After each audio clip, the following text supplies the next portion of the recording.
talking about? We're talking about spiders, and we're talking about pervitin, and we're talking about Bigfoot. I'm here to tell you where he's been. They call me Mr. Gulley. I'm here to save the day. They call me Mr. Gulley, and I'm gonna lead the way. They call me Mr. Gulley. I'm here to save the day. They call me Mr. Gulley, and I'm gonna lead the way. Here we go now. I'm talking about Mr. Gulley, and you don't know where he's been. Oh no, he's been right in your alley. Well, I'm Mr. Gulley, yes I am. So what we talking about? We're talking about spiders, and we're talking about pervitin, and we're talking about Bigfoot. I'm here to tell you where he's been. They call me Mr. Gulley. I'm here to save the day. They call me Mr. Gulley, and I'm gonna lead the way. They call me Mr. Gulley. I'm here to save the day. They call me Mr. Gulley, and I'm gonna lead the way.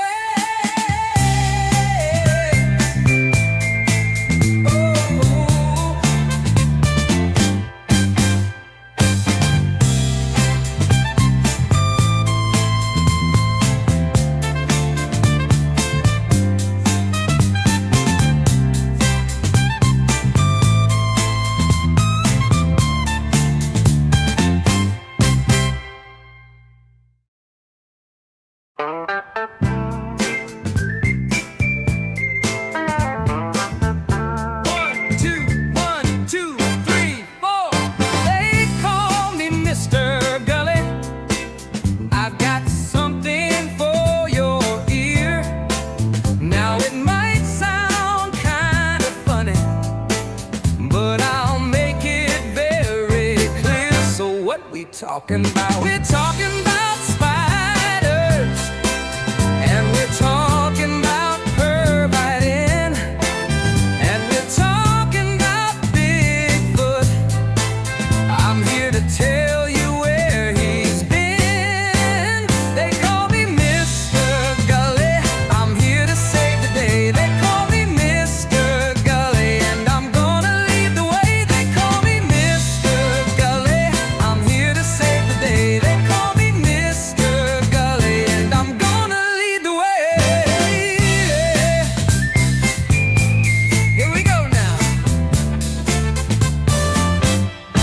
I'm talking about Mr. Gulley, and you don't know where he's been. Oh no, he's been right in your alley. Well, I'm Mr. Gulley, yes I am. So what we talking about? We're talking about spiders, and we're talking about pervitin, and we're talking about Bigfoot. I'm here to tell you where he's been. They call me Mr. Gulley. I'm here to save the day. They call me Mr. Gulley, and I'm gonna lead the way. They call me Mr. Gulley. I'm here to save the day. They call me Mr. Gulley, and I'm gonna lead the way.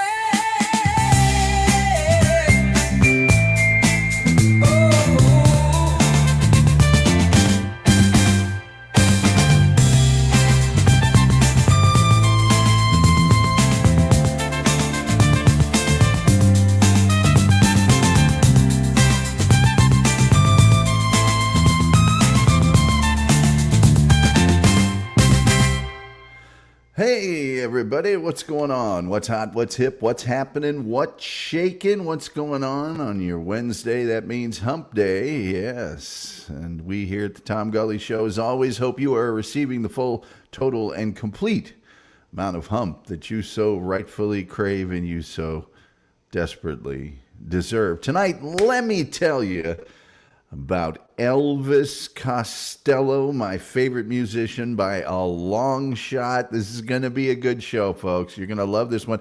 I have a very special background, of course, as usual.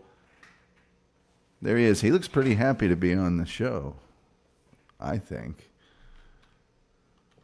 Just my own personal opinion. Hey, please like, share, subscribe, retweet, notification bell, all those free things that help us with the algorithm, the almighty, all-powerful, all-seeing, all-knowing algorithm, and especially those likes and subscribes. Boy, it doesn't cost you a cent, just a quick click, and you've done us a huge favor. We do have memberships. We do have super chats. We love it when you do that because that helps us pay the bills around here.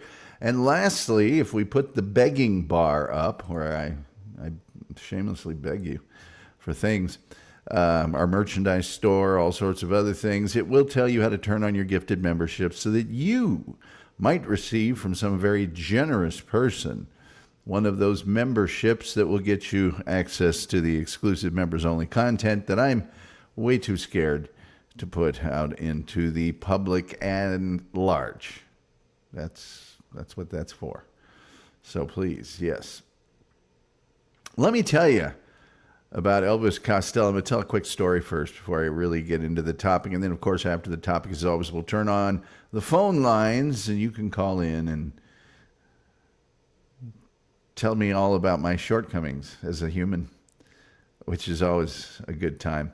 I was just a young child, and I used to watch Saturday Night Live, like most people my age. And I recall watching on a very small black and white Sylvania television an episode.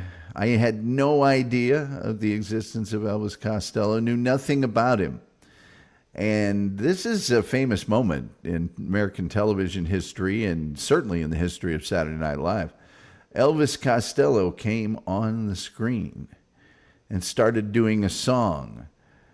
And I love that song. I believe it was Less Than Zero. And right in the minute, right in the middle of the thing live, he went, no, this isn't right. And just said, I'm sorry, ladies and gentlemen, this is not right. And busted into Radio, which was a condemnation of the radio industry and the way music is chosen and all of that kind of stuff. And he was banned from Saturday Night Live for a long time after that. I thought it was one of the coolest things I'd ever seen. The very next morning, I was waiting at the door of the local, I think at that time it was an Airway, but I think it had turned into a Ben Franklin store, raced back to the record section and bought an Elvis Costello album. Very first album I ever bought, but I had to do it. Just absolutely had to do it. And since then, I consider myself extremely lucky for a couple of reasons. One is I actually got to speak to Elvis Costello once, just with a crowd of other people. I'll get to that story in a second, or I might tell it here right now. Probably makes more sense to tell it here right now. But the second thing is Elvis Costello, unlike a lot of artists, has remained relevant and continued working and collaborating and doing soundtracks and all sorts of other things. He is an artist that is definitive for a generation and also has just continued to collaborate. Just the people that he has collaborated with it's endless. If he likes an artist, he'll just write a song for them. Doesn't even have to perform it with him. He just writes a song. Dusty Springfield, you name the list of people. It's really pretty amazing. In, I believe it was 1999, I was working for an ad agency that represented a bank in the Indianapolis area. And they sponsored a concert series at this really great, used to be an opera house called the Murat Shrine Temple in downtown Indianapolis, just a few blocks from where I lived in this skyrise apartment. And I was able to harangue one of my contacts there, one of the people in marketing, and I said, I need really awesome tickets to this concert. And I got 6 front row tickets. And I invited a bunch of friends over. We all sort of prepared over at my apartment before the show. Went to the show. Got to see an incredible concert. He a cappella did God Only Knows with no microphones, anything, and he even remarked that this is, to my understanding, an old opera house. Let's find out if the old girl still has something in her. And he did that song a cappella with a silent crowd. It was amazing. So the show ends. And we're all planning to go to this little jazz club called the Chatterbox, which was probably about a quarter of a mile away. It was in the downtown area. Brutally cold. And I noticed there was a limousine as we're walking past the temple from the front to the back over toward this jazz club. I noticed there's a limousine. There's a small group of people, 5 or 6. They were sort of loitering around this limousine. And I thought, I'll bet you that's there to pick him up. So I managed to get one of my friends. The rest went to the jazz club. One of my friends and I went there. And we stood, and it was so cold. And we waited. And guess who came out but Mr. Elvis Costello in a big top coat, a big warm top coat. And he sat and chatted with us for about 20 minutes. And I remember saying to him, it's like, I just want you to know, I'm the guy, I'm the first person that played I Can't Stand Up for Falling Down in Hamilton County, Indiana, the day after it came out. And he said, oh, so you're the one. And I asked him another question, but it was just starstruck. He's just lyrically amazing, musically amazing, a historian of music, an aficionado of every kind of music there is. And so you're going to have to forgive me. This show tonight is a little bit of a labor of love. Let's get to some of your comments real quickly, and then I'll launch into this. Oh, look what I've written. I used to be disgusted, but now I try to be amused. Because since their wings have got rusted, the angels want to wear my red shoes. Anyway, the chef is here. He's an official chef. He chefs all over the place. Hello, chef. Nice to see you. Metal Maiden Vicky is here. Metal Maiden Vicky from Metal Maiden Vicky's Metal Euphoria, SonicAsylumRadio.com, 3 p.m. to 8 p.m. Eastern every Saturday. She's saying hi. We do have the most cheerful chat room on the internet, as verified by independent sources. People saying hi. People saying hi. Yes, Metal Maiden Vicky, the infamous SNL appearance. And he was unbanned later on in such a cool way. And I'll probably discuss that as time goes along. And there's Rumpled Trenchcoat. Man, there's another guy with a great show. It's wonderful to have so many really amazing content creators watching the show. And Rumpled says her name is Veronica. Veronica. I believe that's a co-write with Mr. Paul McCartney, who he's collaborated with on many songs. And we'll get into that probably a little later. He says, hi, you folks. By the way, like, share, subscribe, retweet, notification bell, all that good stuff. People saying hi. Metal Main Vicky says, oh, I love that song by the Beach Boys. Beautiful melody and lyrics. Yes, sorry, typo. Don't worry about it, Chef. Don't worry about it. Would be cool to hear a cappella. Oh, yeah. Just amazing. People saying hi. And people saying hi. Let's get into it, shall we? Let's just get into it. Why does it do that? Would you please stop doing that there? Declan Patrick MacManus. That's the real name of Elvis Costello. English singer, songwriter, record producer, author, TV host. Did you guys ever see his show, Spectacle? Oh, my God. If you haven't seen that, I think it was on the Sundance Channel or something like that. Or maybe it was the Independent Film Channel. I can't remember with. It was with one of those high art TV channels. I have the box set, so I don't need to watch the show.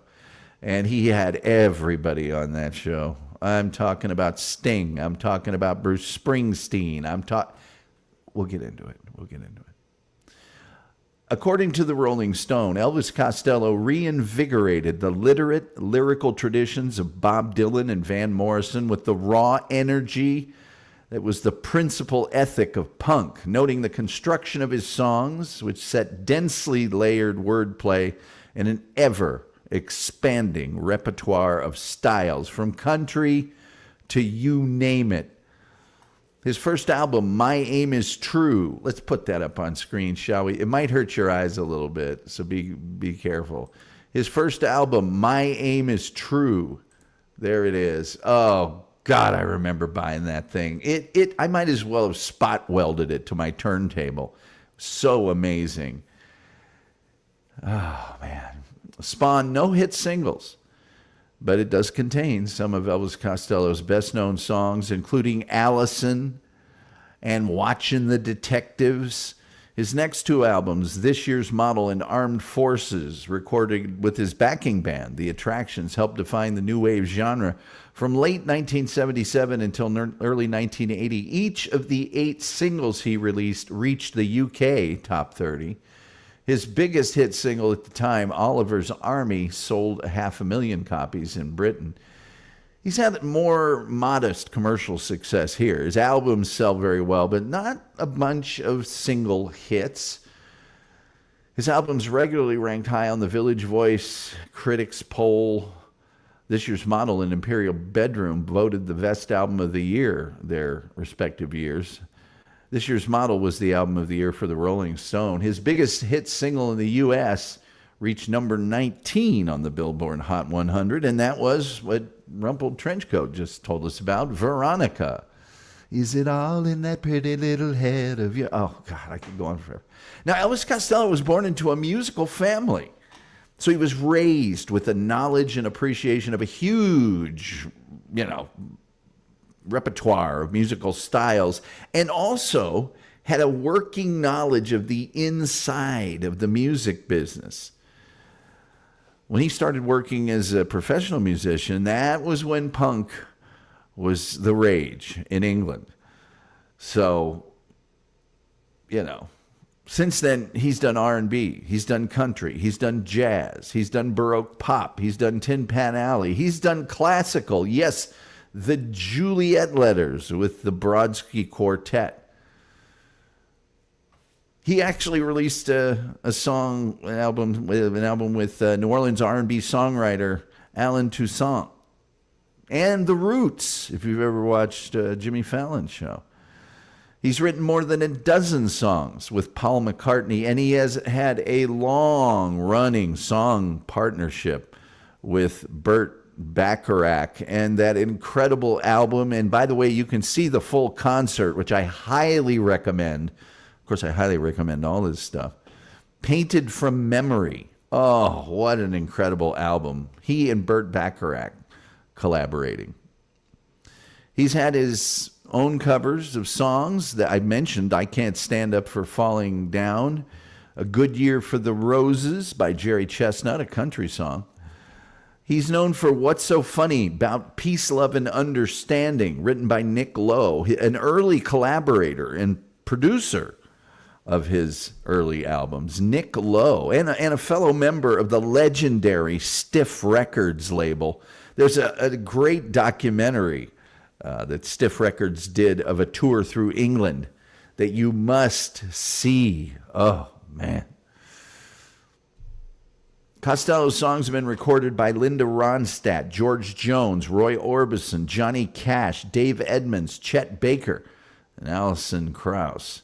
He's won 2 Grammy Awards, 2 Ivor Novello Awards, 4 Edison Awards, an MTV Music Video Award, a BAFTA, that's the British Academy Awards, an ASCAP Founders Award. He was inducted into the Rock and Roll Hall of Fame in 2003. He was inducted into the Songwriters Hall of Fame in 2016. He hosted that show I told you about, Spectacle, Elvis Costello With. And in 2015, he published a well-received memoir called Unfaithful Music and Disappearing Ink. And there's several very long interviews he did about that particular memoir, and it's just fabulous. There's my man from the early days. Look at that. Let me see here. Let's just let's get a few more of your comments real quickly. We got some more cheerful chat room going on there. Middleman Vicky says, did not know about his collaboration with Paul McCartney. Oh, yes, I'm sure we'll discuss it here just a little while later. I'm going to go into bloody, gory detail on this, folks, so buckle in. Buckle in. Chef says, hello. Hell of a debut album, yeah. Nick Lowe wrote, what's so funny about peace, love, and understanding? Yes. So I walk through this wicked world looking for light. The darkness of insanity. I ask myself, is all hope lost? Is there only pain and hatred and misery? And each time I feel like, sorry. The wolf is with us. Didn't know that either. Oh, you're going to learn some things. You're going to learn some things. People saying hi, and of course, people saying hi. Elvis Costello's mother, Lillian McManus, was born and raised in Toxteth, Liverpool. Daughter of a gas main layer, and a mother who became increasingly disabled by rheumatoid arthritis as Lillian grew up. Responsible for caring for her younger brother and sick mother, she left school at 13 and took her first in a series of jobs at music stores. Hello. After moving to London with her future husband, Ross, we'll get to him in a second, in 1951, she took a job in the record department at Selfridges, which is a big department store there, and continued selling records through the 60s. Even after she stopped selling records for a living, she maintained a keen interest in a wide variety of music, including the popular music of the day. His father, get this is amazing, and you can see a video of his father doing If I Had a Hammer. It's so incredible. You won't believe it. Elvis Costello's father, I think they showed it once on The Tonight Show with Jay Leno or something. But anyway, his name was Ross McManus, and he was a professional trumpet player and singer. And he was born and raised in Birkenhead, across from the River Mersey and such in Liverpool. He began his career in music in the late 40s, playing the trumpet in bebop bands in Liverpool, and he segued to playing trumpet and singing in modern jazz bands after moving to London in 1951.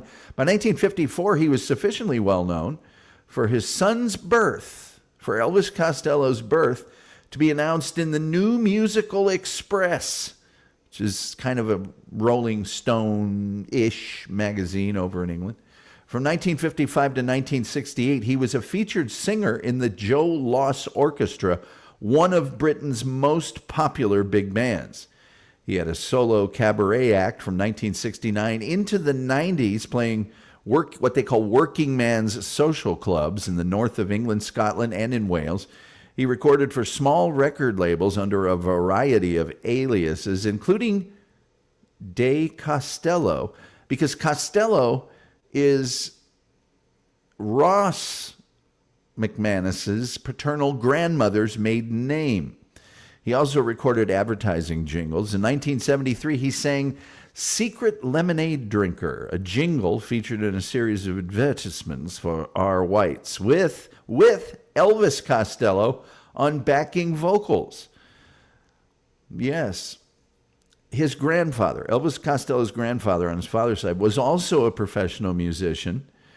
And he was actually a ship's musician for the White Star Line. That was the ship line of the Titanic. And Elvis Costello has said that Pat, being the first in the family to make a career in music, is the reason that he is a musician. Now, Elvis Costello spent most of his childhood in Twickenham in West London before moving to Liverpool with his mother in 1970. He was raised Roman Catholic and was an altar boy until he was 14. His parents had separated by the time Costello was 10 years old, after which he was raised by his mother. But Ross continued to be a significant presence in Costello's life, and the two remained very close until his father died in 2011. He said that a childhood spent watching his father work gave him an innate sense of how to be a musician, but also an understanding that a career in music was a job like any other, required discipline and hard work. His parents never insisted that he take music lessons or otherwise pushed him to follow into the family business. Instead, they raised him in a home filled with music, encouraged his musical curiosity, and supported his efforts to find his own way toward a career in music. His mother told journalists that she knew before he was born he would have a career in music, and that she listened to a broad range of music while he was, in her, being gestated, and the intention was to give him an early start in music appreciation. As a young child, his musical influences came from his parents' record collection, which encompassed a wide range of styles, but centered on traditional pop and jazz. His father's job with the Joe Loss Orchestra required him to sing many of the pop hits of the day for the band's weekly radio show, and to learn these songs, Ross received demonstration copies of the original artist records, which he would bring home to use to rehearse. And when Costello grew old enough to have an interest in current pop hits, his father began giving him 5 or 6 of these records per week. And Elvis Costello says, that's why I know so many songs. Among his early favorites was, of course, the Beatles. And he said that he turned 9 in 1963, which was exactly the right age to experience the full force of the Beatles while he was growing up. He described the Beatles as his biggest musical influence, and he's also deeply impressed by the songs his future collaborator, Burt Bacharach, which he knew through hits by British artists Cilla Black and Dusty Springfield had with Burt Bacharach. As he got into his teens, his favorites included the British beat groups The Kinks, Small Faces, and The Who, Jamaican rocksteady and reggae acts, which were very, very popular in Britain at the time, and especially Motown artists, who he knew through their British hit singles and through the Motown Chartbusters compilation series. By the time he reached his mid-teens, Joni Mitchell, shout out to Ann Ryder, my good friend Ann Ryder, big Joni Mitchell fan, had become an important and enduring influence on him. When he moved to Liverpool, he found he didn't enjoy much of the progressive rock that was popular with his peers, so casting around for music he might like, he developed an interest in the Grateful Dead and other folk rock groups like the Byrds and the Band, and through that, he got a very, very great love of country music from the United States. Now, in school, he was well-behaved, but very argumentative. And he didn't score well enough on his exams to go to what they call grammar school there, so he attended Archbishop Myers Secondary Modern School and then a comprehensive school in Everton. He did, however, show an early talent for writing. His mother told a journalist that when Elvis Costello was 11 years old, the school entered him into a writing contest held by the Times, intended for people 16 to 25, and he won the prize. As he finished secondary school, he earned an A1 level in English, despite having made a firm decision to pursue a career in music, and he didn't put much effort into the end of his school career. He completed his education in 1972, still living at home with his mother, and set out to find a job that would earn him a steady wage so that he could, go after that music career. And he soon took a job as a computer operator. Yes, Elvis Costello was a computer operator, which is kind of wild to think about. And for the Midlands Bank Data Center, got paid £20 a week in 1972. It paid slightly better than the other unskilled work he felt that he was actually qualified for. And according to him, the job consisted essentially of manual labor, like mounting large tape reels and loading punched cards. Yes, it was in the time of punch cards. Because the job involved frequent periods of waiting for the mainframe computers to complete their tasks before starting on the next one, it gave him time to write songs at work. Except for a few months in 1973 when he worked as a clerk at one of the bank branches. He continued to work full-time as a computer operator until a few weeks before his first album was released in 1977. Now, he began writing songs and teaching himself to play the guitar at age 14. And to test his songs in front of an audience, he performed them in folk clubs that permitted amateur musicians to perform. open stages, basically, open mics. He played these clubs regularly in London and continued in similar clubs when he moved to Liverpool at age 16. Although folk music venues that welcomed original songs weren't as popular in Liverpool, and by 17 he was getting a little money. On the eve of the release of his debut album in 1977, Costello told a journalist by that time he had written literally hundreds of songs. At the beginning of 1972, he was invited to join a folk rock club band called Rusty by the founder. After the other members left, he and the founder, Alan Mays, soon became a duo, and they would both play acoustic guitars. They played in very small venues, unpaid or for little amounts of money, and they would do Neil Young or Robbie Robertson, and that's the guy, Alan Mays, that introduced him to Brinsley Schwartz, a band that would be an important influence on him and would later be the backup band for his good friend and collaborator, Nick Lowe. He wrote an early version of a song he would record later called Ghost Train, but little remained of the Rusty kind of group as he started not really liking being a double act at the low end of show business. However, in 1922, Elvis Costello reunited with Alan Mays, his earliest collaborator, to record and release an EP called The Resurrection of Rust. And it contained songs that were typical of their shows in 1972, including an early version of Ghost Train. By early 1973, Costello decided the music scene in Liverpool was too small to have a career in music, so he arranged to be transferred from his job as a computer operator in the Midland Bank data center to a position as a clerk in London. And he moved into the same flat that he'd lived with his mother just a few years earlier, then occupied by his father and his father's second wife and their little baby son. He started using the name Declan Costello, using his first name and then that old family name that his dad even recorded under because it was easier to spell and understand than MacManus when spoken on the phone. Around this time, he accompanied his father to his first professional recording session, a commercial jingle, and his dad sang the lead vocal for Secret Lemonade Drinker while Elvis Costello played the guitars and sang backing vocals. Now, I think you can see some recordings of this next band, Flip City. There's some very early black and white video recordings of Flip City. But these were older guys that were fans of Brinsley Schwartz and other pub rock bands. The members of Flip City also liked the band and the Grateful Dead and a band called Clover. Clover will become very important in just a little while. For most of 1974, he shared a rented house with a bunch of his bandmates. And these guys played all over the place, and they would occasionally open for prominent bands like Dr. Feelgood, but they didn't make very much money, and they attracted very little notice.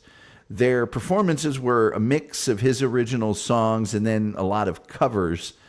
He started doing early versions of songs that would appear on his first two albums, Pay It Back, One of These Days I'm Gonna Pay It Back, Pay It Back, Miracle Man, Living in Paradise, Radio. And he wrote all but one of Flip City's original songs, did most of the singing, and chose the cover songs that they played. A friend from those days told journalists one time it wasn't so much he imposed his ideas, he was the one that had ideas. Nobody else did. The other members of the band didn't really share his commitment to pursuing a career in music. And it was at this time he became engaged to a former schoolmate, 1973. He had found a job at this time as a computer operator at the Elizabeth Arden Cosmetics factory in northwest London. And by early 1975, he was a husband and a father and was struggling to support his family. those live engagements with Flip City weren't really doing much for his income. And he recorded demos with Flip City at several sessions in the mid-'70s, hoping to get him live bookings or get a recording contract or sell his songs for other people to record. The future founder of Stiff Records, Dave Robinson, had a small studio, and that's where some of these sessions were recorded. He took Costello aside and told him, you really need to go out and find a real band.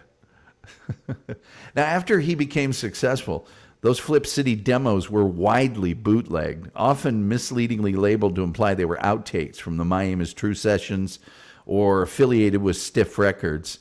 The only one that was officially released is his song, Imagination is a powerful deceiver, though you trying to... Anyway, recorded in early 1975, which was a bonus track in the reissues of My Aim Is True. In the liner notes of the reissue, Costello wrote that in retrospect, the song sounded to him like a very early attempt to write a song like Allison.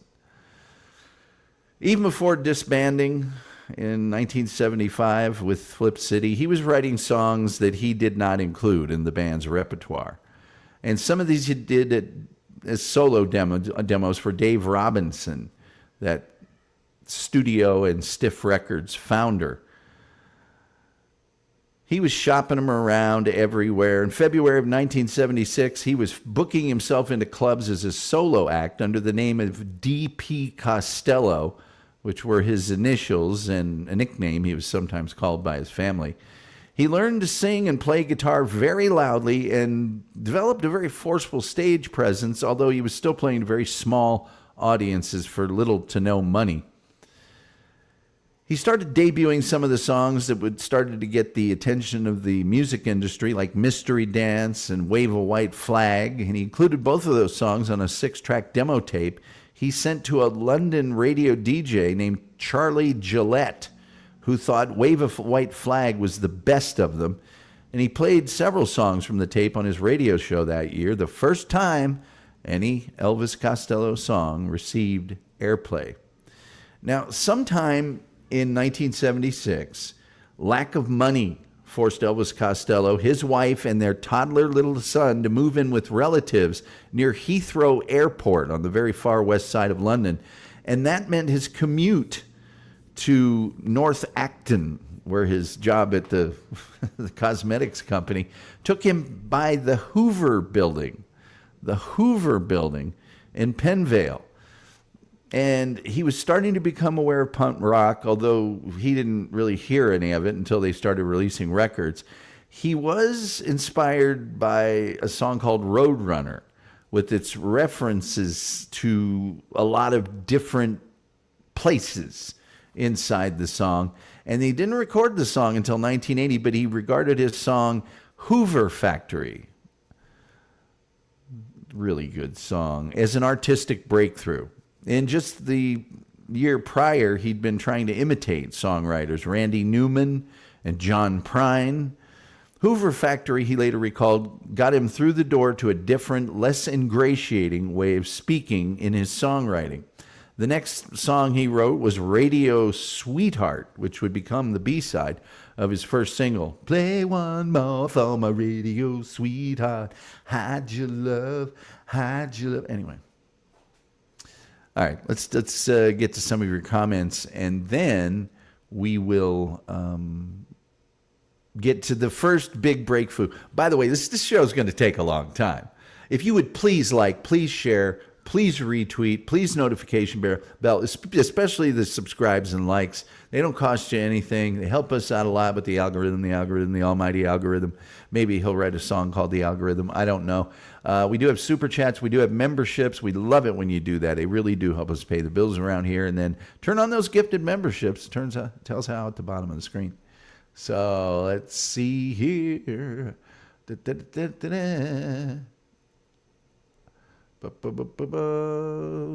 Yes, Tim Jenkinson. I'm reading some of these quotes.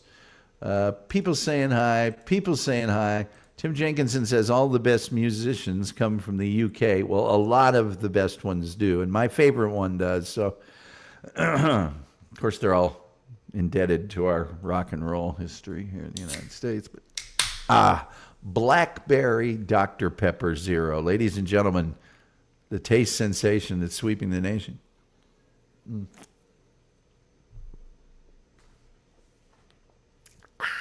People saying hi. Most cheerful chat room on the internet is verified by independent sources.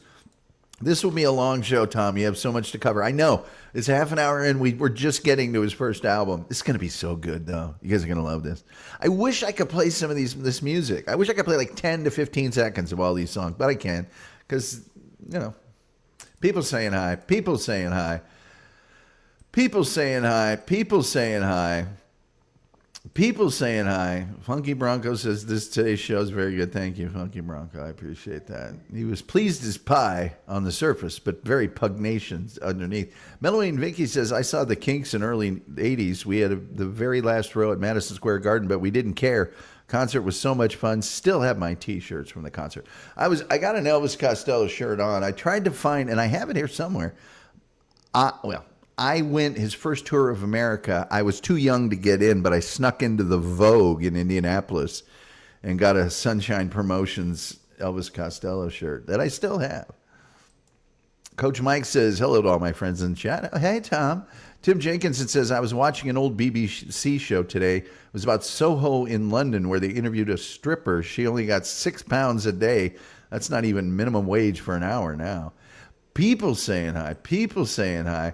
Wolf says, I made $1.65 an hour in the 70s. I think my first was $3.05 an hour. Tim Jenkins says, I imagine you could get a lot more for your money back in the 70s. Oh, couldn't you, though? People saying hi. People saying hi. People saying, well, Wolf's always done some crazy stuff. That much is true. People saying hi. People saying that's a fine lavender suit. Yes, he is the Wolf. I think he borrowed it from the Joker. Wolf is laughing. Tim Jenkinson says he lives near Heathrow. That's cool. This town needs there's nobody in this town. You're nobody in this town. You're nobody in this town till somebody in this town thinks you're a bastard. I won't say the rest. That's an Elvis Costello song. Tim Jenkinson says it's a nice building, the Hoover Factory. Agreed. Wolf Stute is quite stylish. They turned the building into a supermarket now. Wolf says, I have a purple tweed Bacharach sports jacket, especially the R. White's Lemonade song. That's a classic. The Vogue, was it still 99 cents to get in? Hey, Wolf, if you snuck in the back door, it was free. I snuck in. Had to stay out late. Had to tell my parents that I was staying at a friend's house. All this stuff that you do when you're 14 years old or whatever. Anyway. Let's get another picture up here. Actually, let's put this picture up because I just like that era of Costello because this is about the era we're talking about, the late 70s. Anyway, in mid-1976, mid-August actually, he included Mystery Dance and Radio Sweetheart on a demo he gave to Stiff Records, a new independent record label that had just released its first single. Now, partially due to the airplay received from that guy, Gillette, around the same time, he was now starting to get offers from very, significant record companies, including Gillette's own Oval Records. Costello chose to work with Stiff Records because they seemed prepared to move the fastest. Stiff had been founded by Jake Riviera, who managed several acts that Costello admired, along with Dave Robinson, the guy that owned that studio that did his early demos. Nick Lowe, whom Costello was on friendly terms with because he attended so many performances by Lowe's band Brinsley Schwartz, was the label's first artist,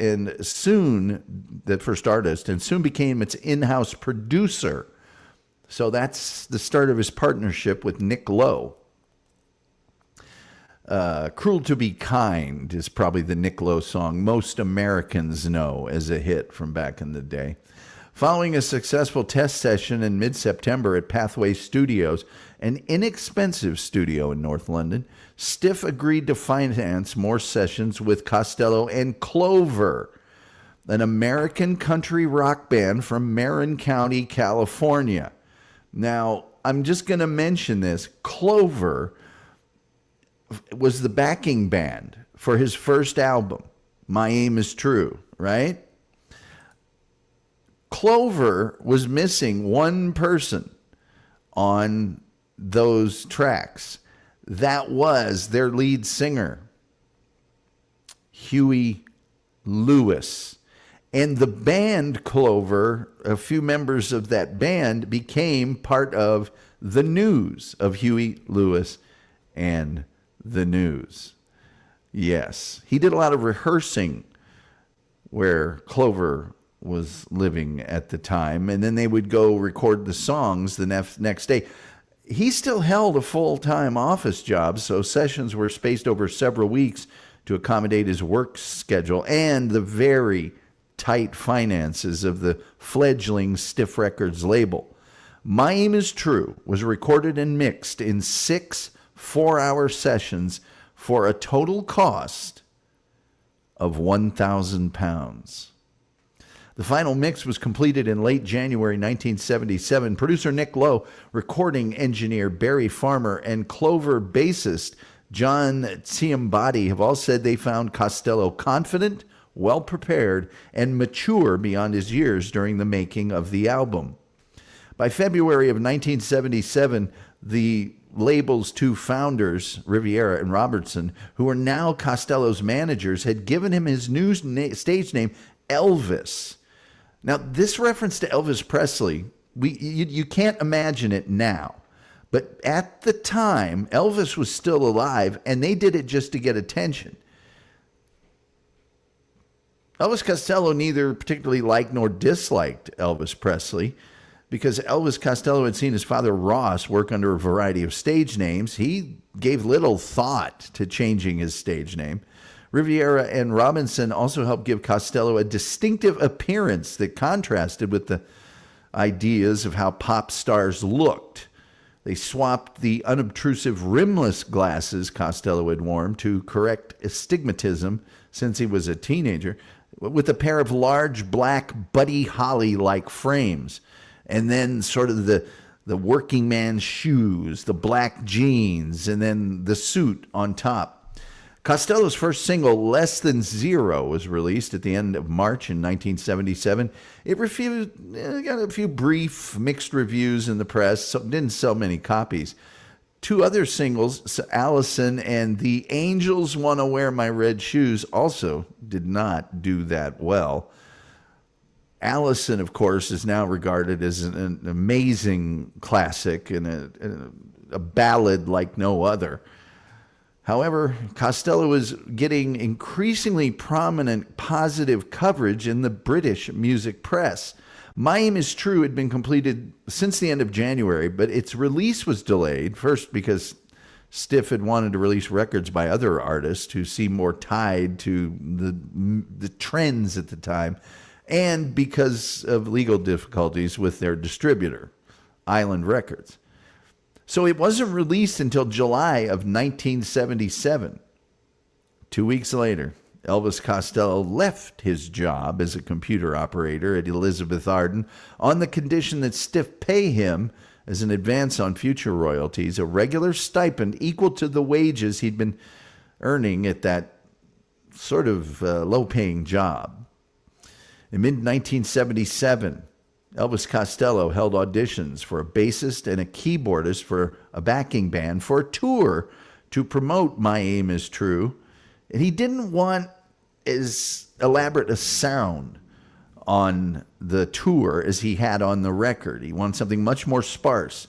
Pete Thomas, formerly of the pub rock band Chilly Willy and the Red Hot Peppers, another band managed by Jake Riviera, agreed to be the drummer, although he was living at that time in California and they had to bring him back to England. Yeah. He also chose bassist Bruce Thomas, no relation to Pete, who was 28 years old and had 10 years experience in professional bands, the most successful being with the Sutherland Brothers and Quiver, and a keyboardist, Steve Naive, who his real name is Steve Nason, a 19-year-old student at the Royal College of Music, who had formal music training, but no experience whatsoever in any kind of pop or rock music. The band, soon named The Attractions, would be Costello's touring and recording band for the next 7 years. And I'll just kind of, spoiler alert, Pete Thomas, he still plays with to this day and has been in any band that he's had, as has Steve Naive. Bruce Thomas, well, let's just say he and Elvis Costello had a few problems with each other over the years. Didn't go as well. And Danny Farragher is currently the backup band's bassist, now called The Imposters, not The Attractions. In mid-June 1977, all of that happened, and he arranged and rehearsed a song called Watching the Detectives. He'd written the song a few weeks earlier, partly inspired by the Clash's newly released debut album. Some of the music ideas, which Steve Naive fleshed out when he overdubbed his piano and organ parts a few weeks later, were inspired by the film scores of Bernard Herrmann, for Alfred Hitchcock. Costello later said the recording of Watching the Detectives was his first experience of making records as opposed to recording some songs in a room. The song would be released as a non-album single in the UK and as a track on the US version of My Aim Is True. My Aim Is True received extensive favorable coverage in the UK music press through a bunch of publicity stunts, like Elvis Costello performing a cappella in front of a London hotel that was hosting CBS Records business convention.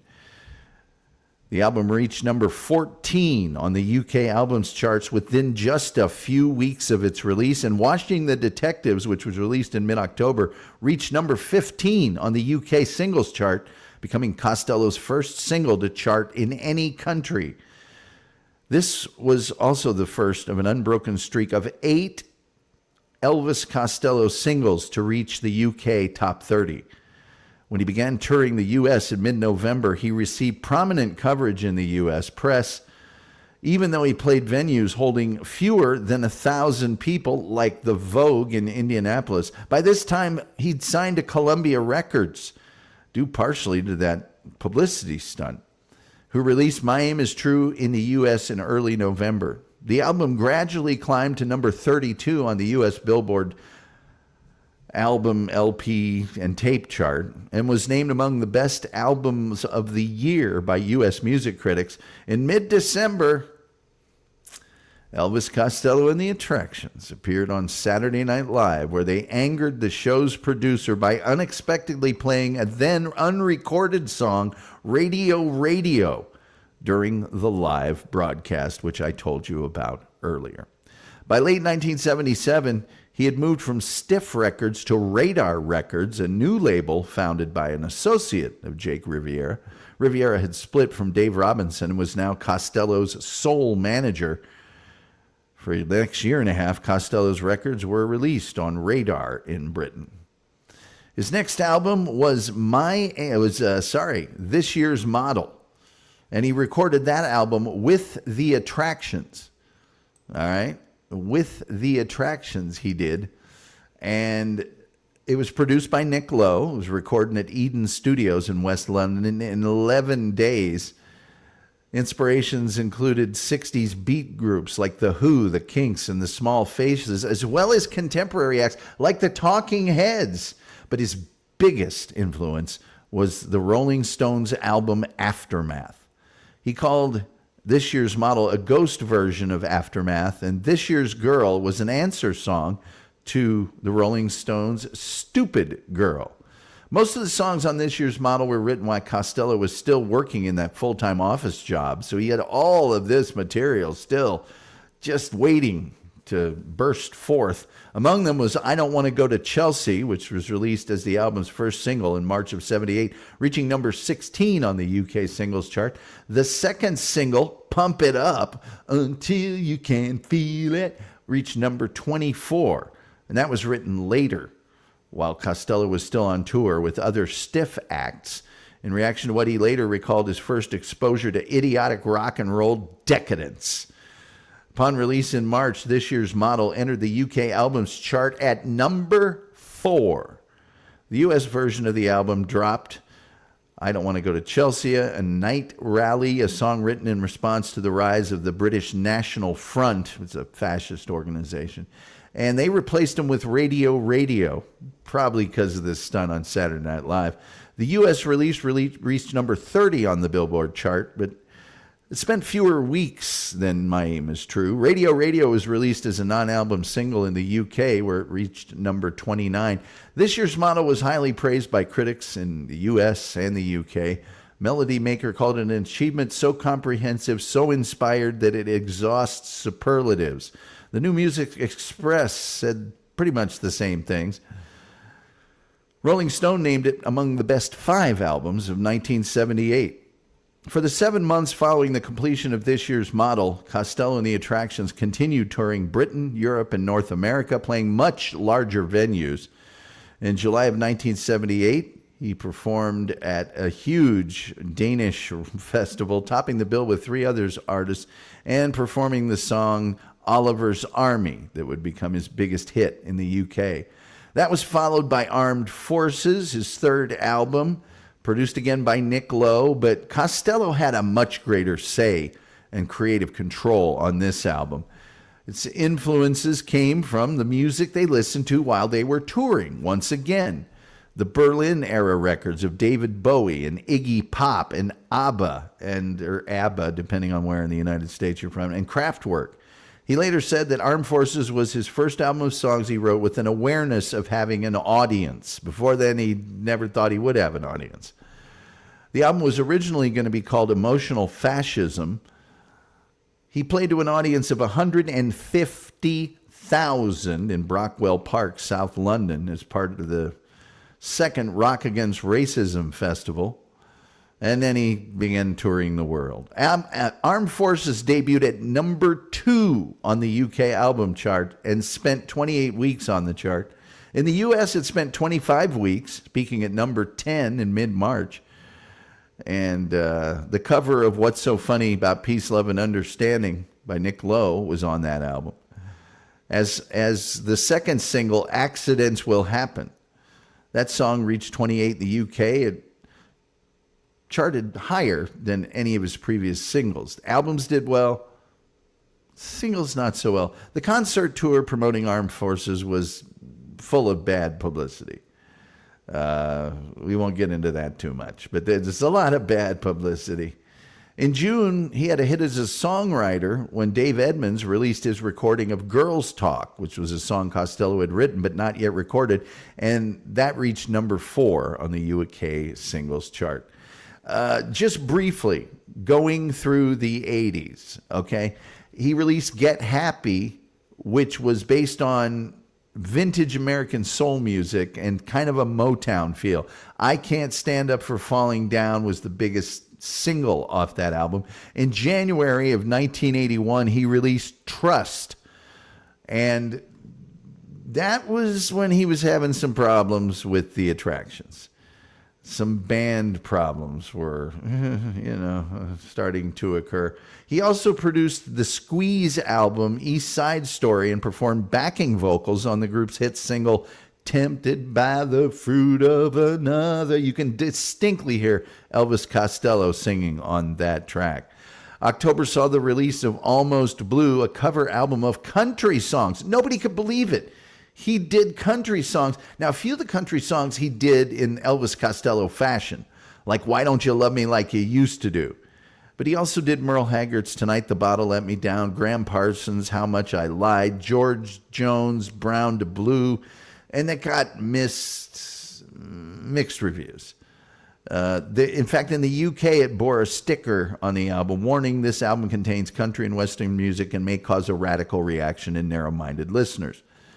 It did have a surprise UK hit with his version of Jerry Chestnut's A Good Year for the Roses, which actually went to number 6.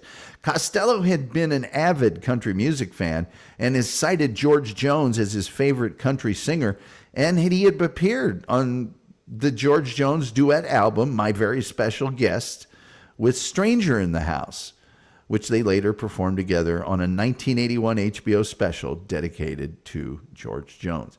Imperial Bedroom was a lavish production. It was just a whole new direction for Elvis Costello. It remains one of his most critically acclaimed, albums. He collaborated with Chris Dilford, also of Squeeze, to write the song Boy with a Problem. It features the song Almost Blue, inspired by the music and songs of jazz trumpeter Chet Baker. Baker later recorded his own version of that song. In '83, he released Punch the Clock, featuring a female backing vocal duo and a 4-piece horn section, the TKO Horns, alongside the Attractions.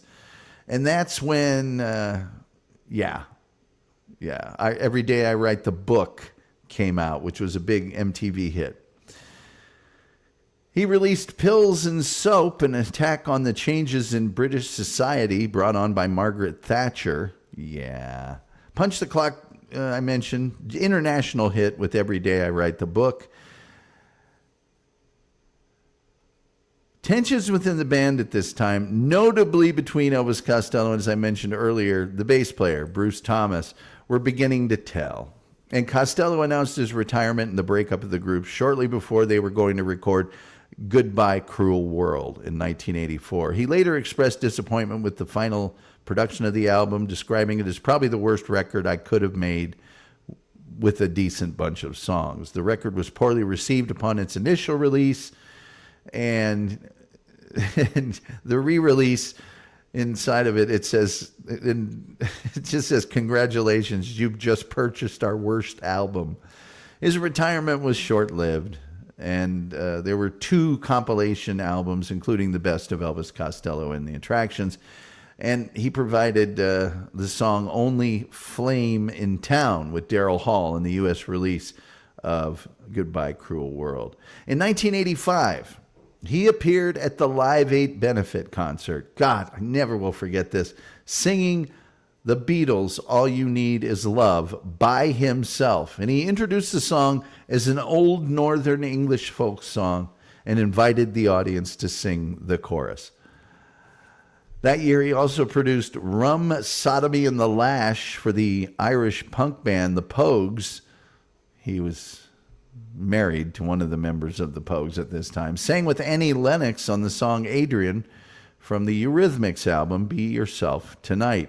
Growing antipathy between Elvis Costello and Bruce Thomas contributed to the Attractions' first split in '86, when Elvis was going to make a comeback. Working with T-Bone Burnett in the United States, a band containing a number of Elvis Presley's sidemen, including James Burton and Jerry Sheff, and minor input from the Attractions, he produced King of America. God, I love this album. This was during the heyday of my college experience when I had won the Letterman Scholarship and stuff. This album came out. Very, very important album during my life.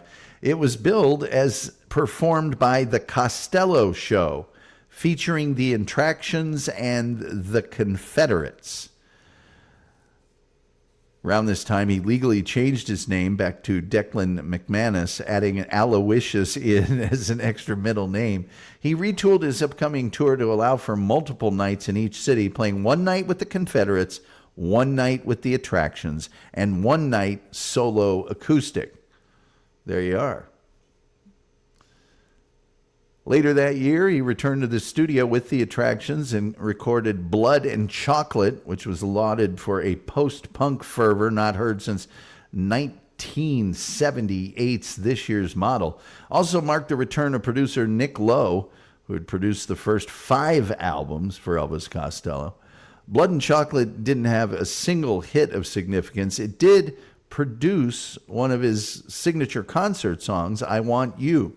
On this album, he adopted the alias Napoleon Dynamite, a name he later attributed to the character of the MC that he played during the vaudeville-style tour to support Blood and Chocolate. After the tour for Blood and Chocolate, Costello split from the Attractions, mostly due to lingering tensions between he and Bruce Thomas. But he did continue to work with Pete Thomas as a session musician for all of his future releases. His recording contract with Columbia Records, long-standing, ended after Blood and Chocolate. In 1987, he released a compilation album called Out of Our Idiot on his UK label Demon Records, consisting of B-sides, side projects, and unreleased songs from recording sessions from 1980 to 1987, and he signed a new contract with Warner Brothers. And in early 1989, he released Spike, which got him his biggest single in the U.S., a top 20 hit, Veronica, one of several songs he co-wrote with Paul McCartney. The 1989 MTV Video Music Awards on 6th of September in Los Angeles, Veronica won the MTV Award for Best Male Video. And let's look at some of your quotes and comments and such, and we will then get to the songs that he has written with Mr. Paul McCartney. How about that? How about that? Wolf. Oh, you crazy kid. I snuck in. Tim Jenkinson says Freddie Mercury lived near Heathrow Airport and it must be something in the jet fuel. All those names sounded fake. People in the music industry are very suspicious, according to the Wolf. Judy Tester is here. Hello, Judy. So good to see you from the Pod Awful Cult, H2BH. The Wolf says, I saw Huey at the Vogue. Well, people saying hi. Huey was a good lad. Hard Archivist, also from the Pod Awful Cult. Nice to see you as well. H2BH, please like, please share, please subscribe. I need those subscriptions bad. I need those likes bad for the algorithm. We have super chats. We have memberships. They help us pay the bills. You can learn how to turn on those gift us memberships in the begging bar at the bottom of the screen. Let's see here. People saying hi. People saying hi. Funky Bronco and the Wolf having a conversation. People saying hi. I've always liked Huey Lewis and the News. It's impossible not to. Good, catchy, memorable songs. Yeah, Huey Lewis and the News are just a good time. That picture looks like Buddy Holly or maybe Donnie Iris. Oh, don't get me started on Donnie Iris. Don't get me started. Don't get me started. That was 1985. It's rare for bands to be on the charts now. It kind of is. I always kind of liked it that my favorite guy, his singles didn't do that great, but his albums did. Because I always thought albums were more important than singles.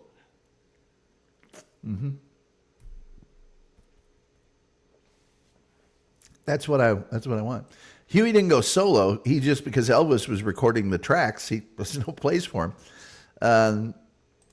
Let's see here. He and Elvis hit it big about the same time, just when he got to Ball State. Just when you got to Ball State. It's actually when I was in high school. E-Villain says Elvis Costello was also Bigfoot. Oh, boy. Let's see. MTV loved H&N and videos. I don't know what that means. After the news.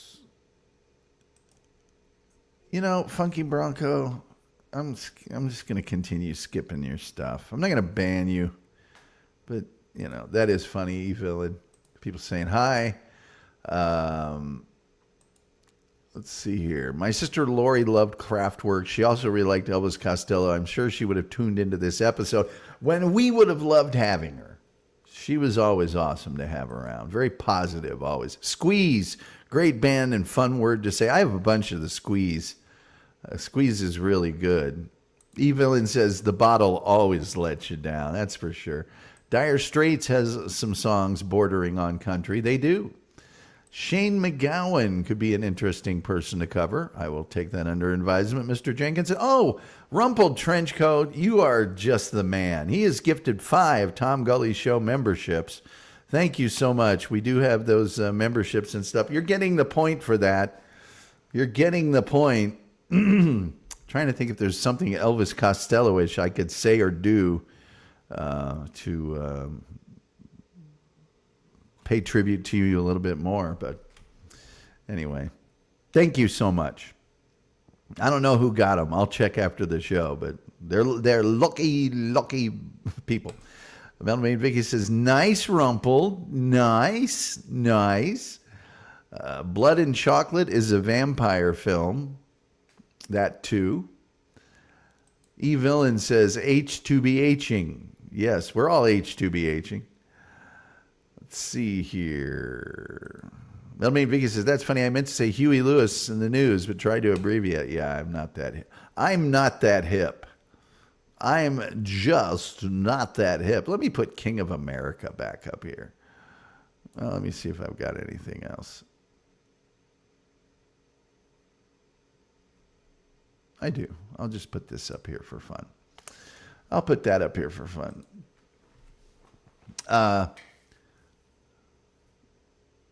Elvis Costello and Paul McCartney wrote several songs together over a short period, which were released over a number of years.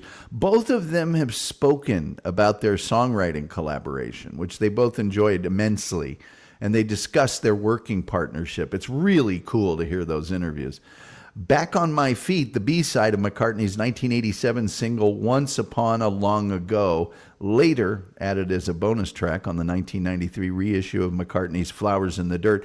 Of course, Costello's Veronica and Pads, Paws, and Claws, which is a great song. God, is it a great song. From the album Spike from 1989. McCartney's My Brave Face and Don't Be Careless Love, That Day Is Done, and the McCartney-Costello duet of You Want Her Too, all from McCartney's Flowers in the Dirt. So Like Candy and Playboy to a Man from Costello's Mighty Like a Rose in 1991. Both incredible songs. So Like Candy is one of my favorite Costello songs.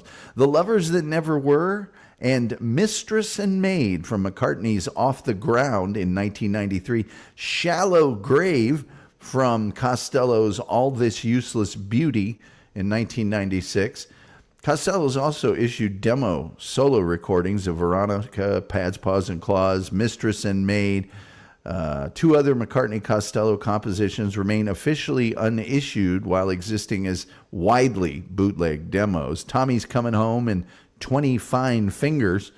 These 2 tracks, along with demos of other songs from their collaboration, did eventually see release on the Paul McCartney Archive edition of Flowers in the Dirt. In 1987, Elvis Costello appeared on the HBO special Roy Orbison and Friends, Black and White Night, a tribute to his longtime idol, Roy Orbison. I think that's still seeable on YouTube. And everybody was in on that. Springsteen was on it. Dylan was on. Tom Waits, I think, was on. It's amazing. That's an amazing special. Costello co-wrote The Other End of the Telescope with Amy Mann. You know Amy Mann better as Till Tuesday. Voices carry. It appears on the 1988 album Everything Different Now by Mann's band, Till Tuesday. And at the other end, he does an amazing version of that in an amazing live compilation that I'm going to show you a little bit later on that I know is on YouTube, and you need to listen to it. Get your pens and pencils out. Write this stuff down. I'm not joking. In 1991, he released Mighty Like a Rose, which had The Other Side of Summer as a single. Very cool song. And the entirely instrumental, largely orchestral soundtrack for the miniseries GBH garnered a BAFTA for Elvis Costello, kind of their Academy Awards for Best Music for a TV Series, along with Alan Bleasdale. In 1993, he experimented with classical music with a critically acclaimed collaboration with the Brodsky Quartet called the Juliet Letters. Okay, and the Juliet Letters were his take on all the kinds of letters that you could possibly receive.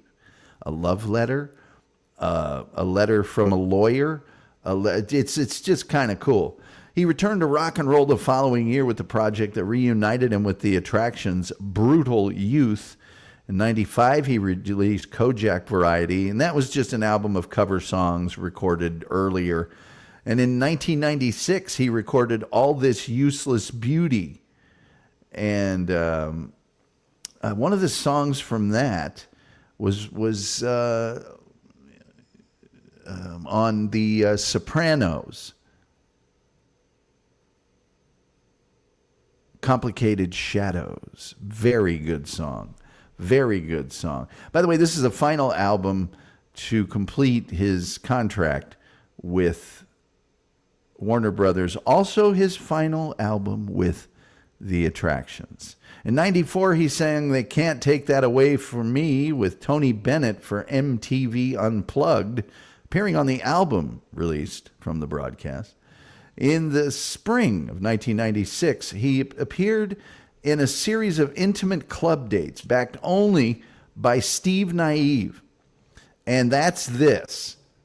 That's an actual photo of my copy of this.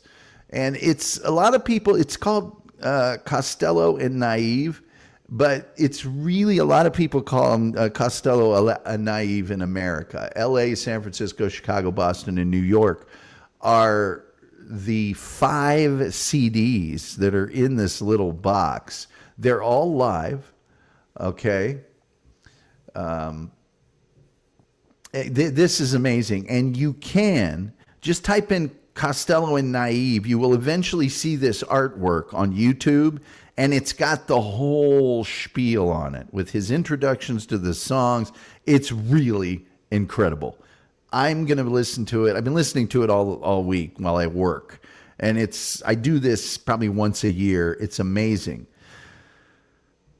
The mid-year tour that he had after this, okay, because this particular box set I'm showing you right now was to support the All This Useless Beauty album. And part of the reason that the whole band wasn't included was a tour they tried to do was the death knell for the Attractions, because relations between Costello and Bruce Thomas, the bass player, were at a breaking point.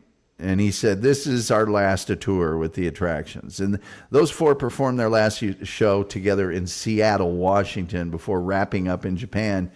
Now, he continued to work very frequently with the other 2 members of the band, Steve Naive and Pete Thomas, and they eventually, both of them were members of his new backup band, The Imposters. Okay? In order to fulfill his contractual obligations to Warner Brothers, he released a greatest hits album called Extreme Honey. And in 1998, he signed with Polygram, and it was sold the same year to Universal Music Group. He released his new work on what he thought was suitable, like parts of that family of labels. His first new release, though, was a big one. I mean, a big one.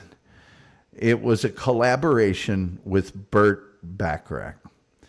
And they started working earlier in 1996, 2 years earlier, on God Give Me Strength for the movie Grace of My Heart. But that led the pair to write and record the very highly critically acclaimed album Painted from Memory, which was released under his new contract on Mercury Records, featuring songs that were largely inspired by his breakup with Kate O'Riordan, one of the Pogues. Costello and Bacharach performed several concerts with full orchestra backing and also recorded an update version of Bacharach's I'll Never Fall in Love Again for the soundtrack to Austin Powers' The Spy Who Shagged Me, both appearing in the film to perform the song. Yes, he also wrote I Throw My Toys Around for the Rugrats movie, with No Doubt. He performed with No Doubt. The same year, he collaborated with Paddy Maloney of the Chieftains on The Long Journey Home for the soundtrack of the PBS Disney Irish in America, The Long Journey Home miniseries. And that soundtrack won a Grammy Award in 1999. Yes, he wrote a version of She, released in 1974 by Charles Aznavour and Herb Kretzmer for the soundtrack of the film Notting Hill. His version of that song reached number 19 on the UK single chart. For the 25th anniversary of Saturday Night Live, Costello was invited to the program where he reenacted his abrupt song switch. This time, though, the Beastie Boys started playing their big song, Sabotage, and he rushed in front of them and said, I'm sorry, this isn't right. 1, 2, 3, 4. And the Beastie Boys then turned into his backing band, and they did Radio again. You can see that on YouTube, I know for a fact. Incidentally, the original sort of song switch, you can't really see anymore in video. You can see it in like stills, and you can hear the original audio on YouTube, but you can't see the rest of it. He also co-wrote another song with Amy Mann of Till Tuesday with The Fall of the World's Own Optimist for her 2000 album Bachelor No. 2. From 2001 to 2005, Costello reissued all of his back catalog from the U.S., from My Aim Is True to All This Useless Beauty on double disc collections on the Rhino Records label. Each of them contains second discs of bonus material, and that went out of print very, very, very quickly. He also released new deluxe editions of My Aim Is True and This Year's Model with bonus material, full-length concerts of the time of each release. Those went out of print almost instantaneously.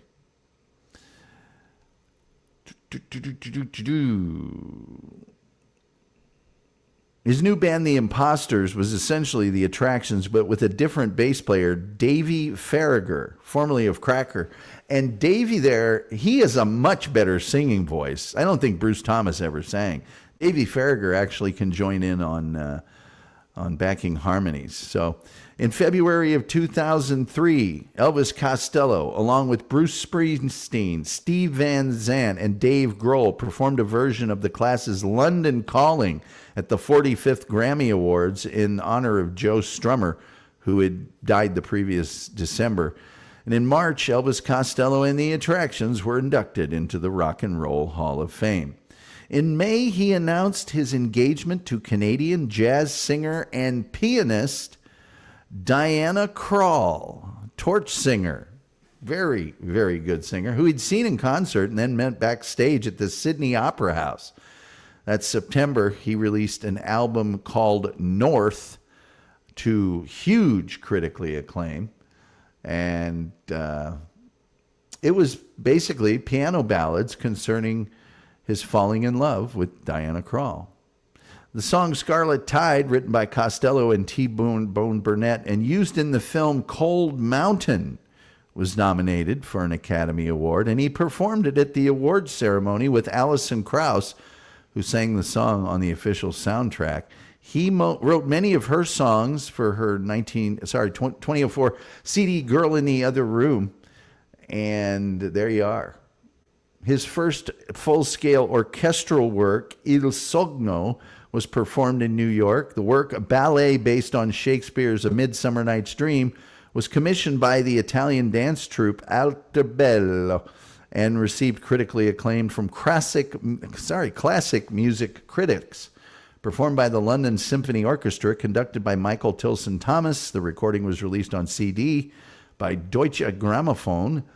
He released the album The Delivery Man. Oh, God, is this a good one? They're all good ones. Recorded in Oxford, Mississippi on Lost Highway Records, and it was hailed as well. By the way, here's his footprints on hand and footprints on the European Walk of Fame, for those people who really care about that sort of thing. Oh, let's get through this. In 2005, he performed with Green Day frontman Billy Joe Armstrong. They played both of their songs together and toured. In November, he started recording a new album with Alan Toussaint and producer Joe Henry. He had a collaborative history with Toussaint, beginning with a couple of scattered tracks in the 80s. And they did a song, The River in Reverse. And they did an album together. Let's see here. He did a lot of chamber music and orchestra music. In 2008, he released Momofuku. Yeah, it was exclusively released on vinyl at first with a code to get a digital copy.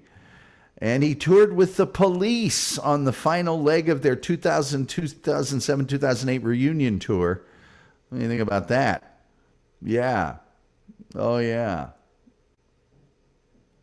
He was awarded an honorary degree as Doctor of Music from the University of Liverpool in 2008.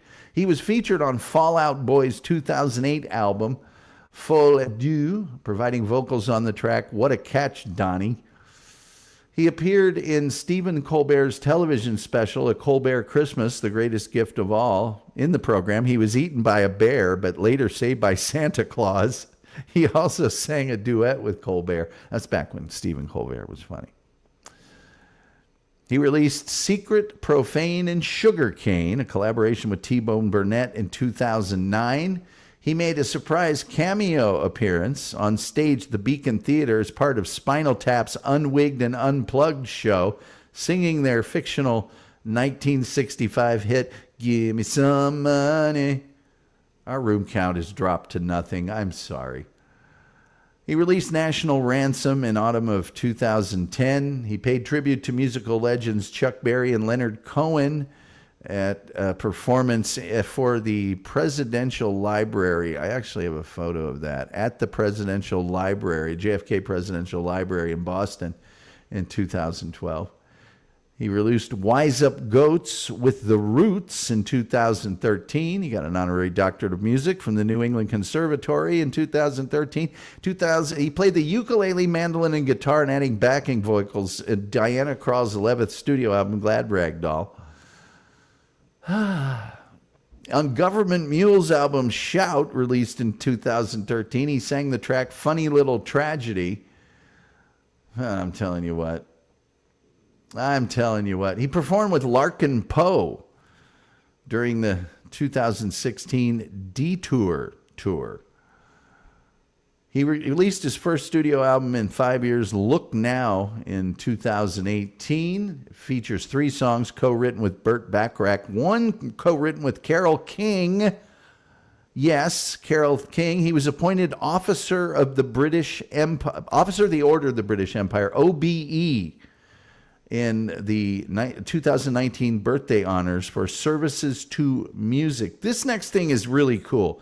In 2021, he released Spanish Model, a remix of 1978's This Year's Model with Spanish lyrics. Singers from Spanish-speaking parts of the world, with help from Spanish-speaking songwriters, translated all 16 songs of the album into Spanish, with the new vocals set to original recording and re-instrumentation by the Attractions.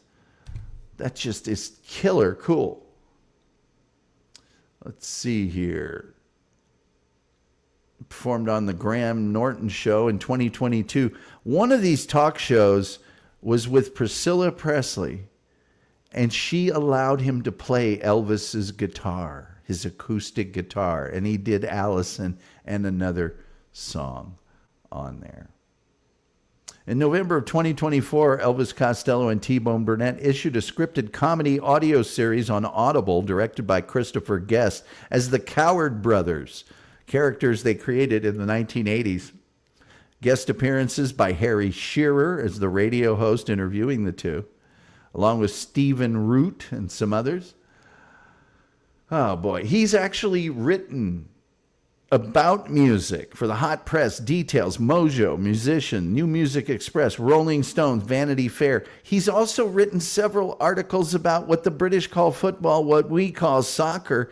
He's a very avid and knowledgeable fan, and he wrote these for the Times of London. Yes, A Vanity Fair editor who worked with Costello said his copy was clean, elegant, and ready to run. No editing needed. He's written liner notes for artists, including liner notes of the album. Costello wrote them. Graham Parsons, Dusty Springfield, Booker T and the MGs, Burt Bacharach, Bill Frisell. He's written forwards to books by Loretta Lynn, Wanda Jackson. Yeah. He also rewrote all of his liner notes. And then he wrote that memoir, Unfaithful Music and Disappearing Ink, which goes into bloody gory detail on all of his songs and all of the things that he was doing while writing them. He's played himself or fictional characters very similar to himself in movies and television shows, including Austin Powers, The Spy Who Shagged Me, The Simpsons, Frasier, 2.5 Men, 30 Rock, Sesame Street. He's also played more character-based roles, such as the title character's eccentric brother in screenwriter Alan Bleasdale's television series Scully, the inept magician in Bleasdale's movie No Surrender, a teacher at an impoverished school in the movie Prison Song, and the title character's father in the children's animated series The Adventures of Pete the Cat. In 1995, he appeared as the guest pundit on the British football commentary television show Football Italia. In 2003, Elvis Costello substituted for an ailing David Letterman as the host of The Late Show with David Letterman, making him the only musical guest of the show to have served as guest host. His performance on that show led to interest in developing a music-oriented talk show with him as the host, which came to fruition a few years later. In 2008, Elvis Costello began production on Spectacle, Elvis Costello With, a show where he interviewed and performed songs with other musicians. Guests included Tony Bennett, Bruce Springsteen, Smokey Robinson, Bono, The Edge, Renee Fleming, an opera singer, thank you, and Bill Clinton. It ran for 20 episodes over 2 seasons. Sting was another of those, by the way. I don't know why it's not listed here. The show got just amazing reviews, and the show won a Gemini Award in Canada for the best talk series. In England, strangely enough, it aired in an overnight time slot and was largely ignored. Yes. We've talked about the Saturday Night Live incident. I'll go into a bit more detail. They were a last place replacement, Elvis Costello and the Tractions, for the Sex Pistols. Last minute, hey, the Sex Pistols aren't coming. We need you. Now, one of the songs that he was scheduled to perform at the request of his record company, Columbia Records, was Less Than Zero. And that's a song he wrote in reaction to seeing British fascist Oswald Mosley being treated with what Costello felt was undeserved deference during an interview on British television. Oswald was kind of a Nazi. Anyway, he didn't want to play the song because he thought the subject was too obscure for American audiences and the song was too low key to make a strong impression. Instead, he wanted to play the unrecorded song Radio Radio. You better listen to the radio.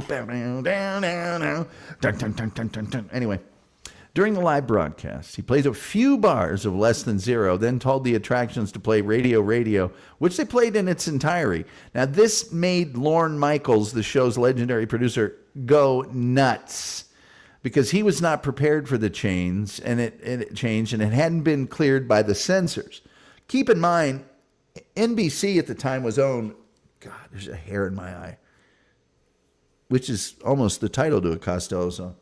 Keep in mind that NBC was owned by RCA, which is a record label on their own. It hadn't been cleared by the censors. And when he was asked about it on NBC's Tomorrow Show 3 years later, he said he was told he would never appear on American television again. But he did appear as musical guest in 1989 and 1981.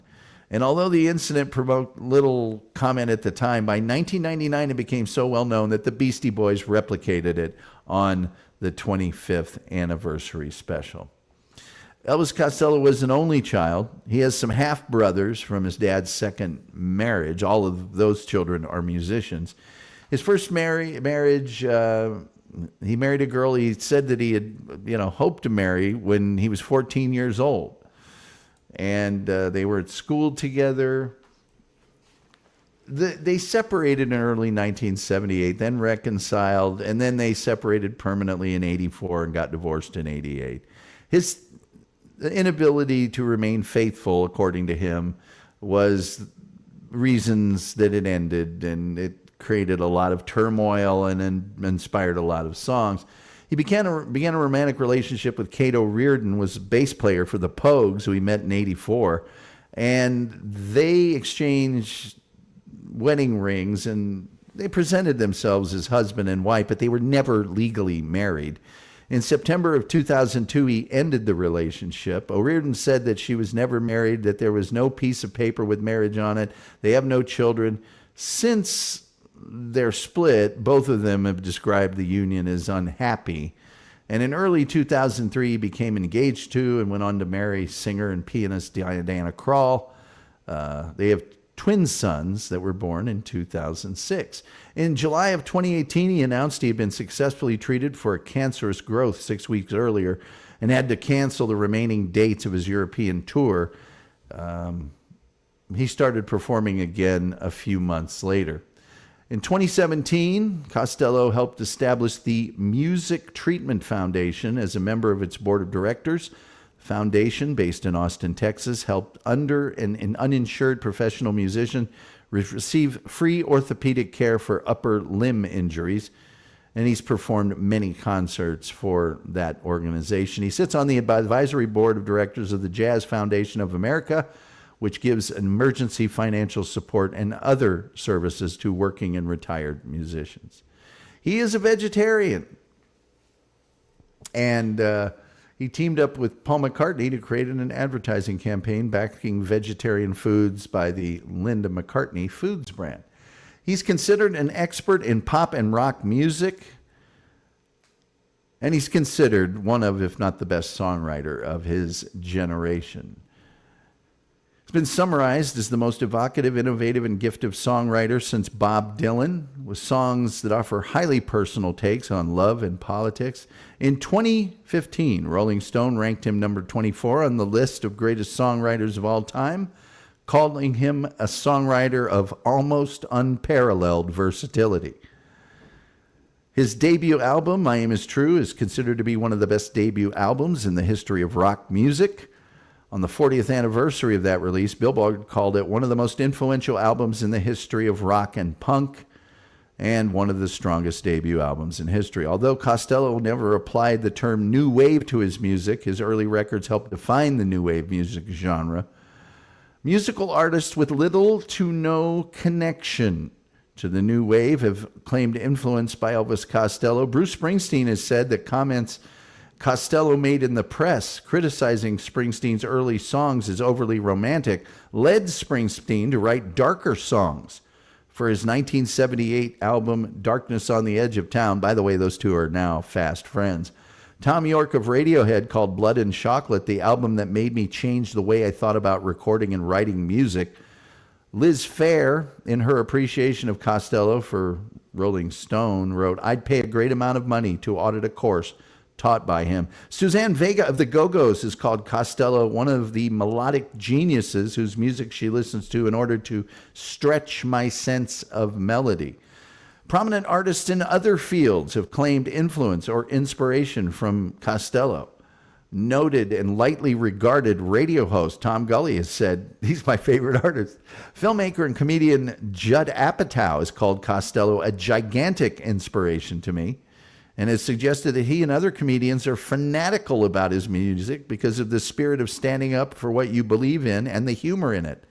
Stephen Colbert is one of the people that's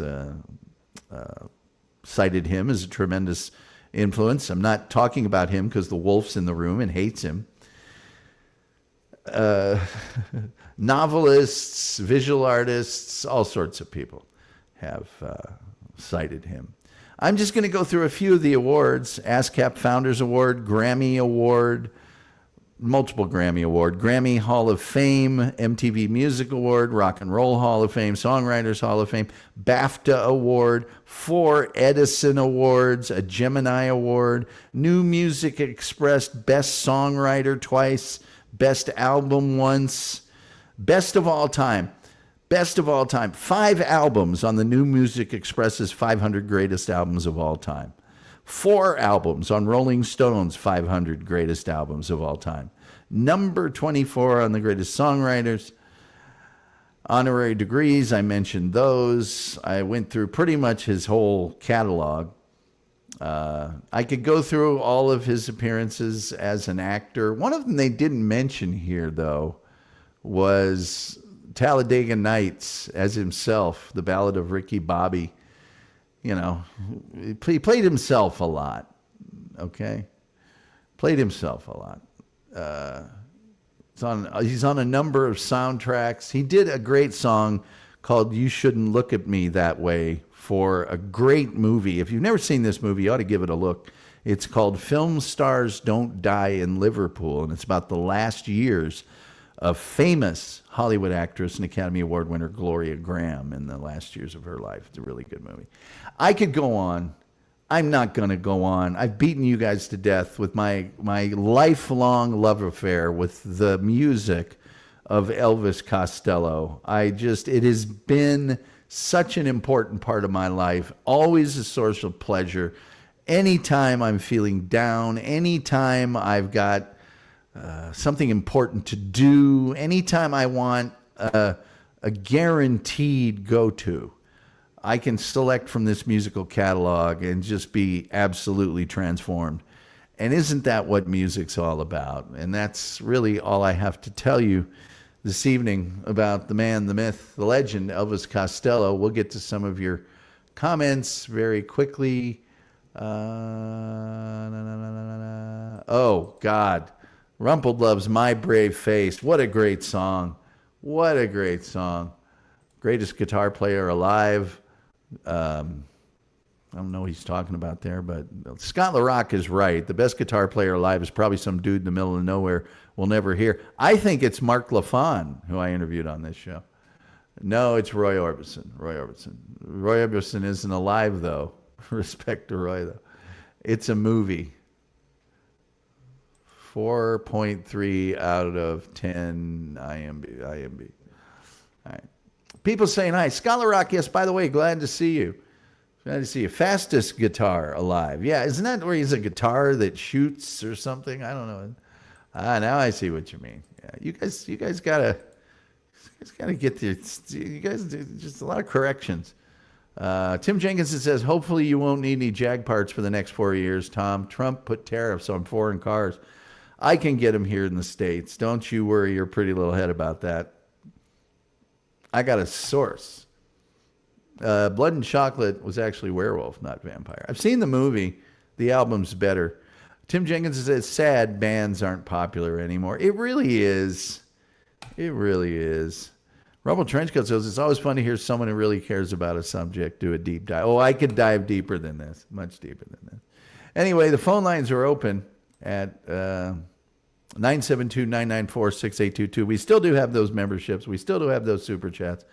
Rumpled Trenchcoat, as usual, holding down the fort in terms of contributing to the show. Metal Main Vicky says, Mike Lipon, very nice guy and phenomenal musician. Steve Bellow, some have said, the greatest guitar player. It's hard to say. Really hard to say.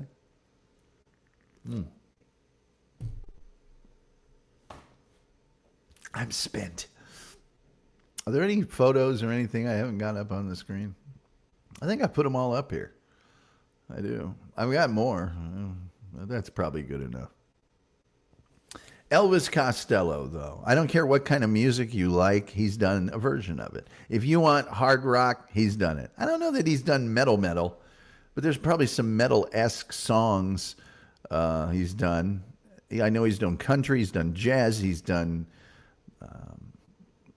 orchestra, symphony, you name it, Motown, R&B. it's just the breadth is just. He's collaborated with Ray Charles. Let me see here. I'll just see if I've got it.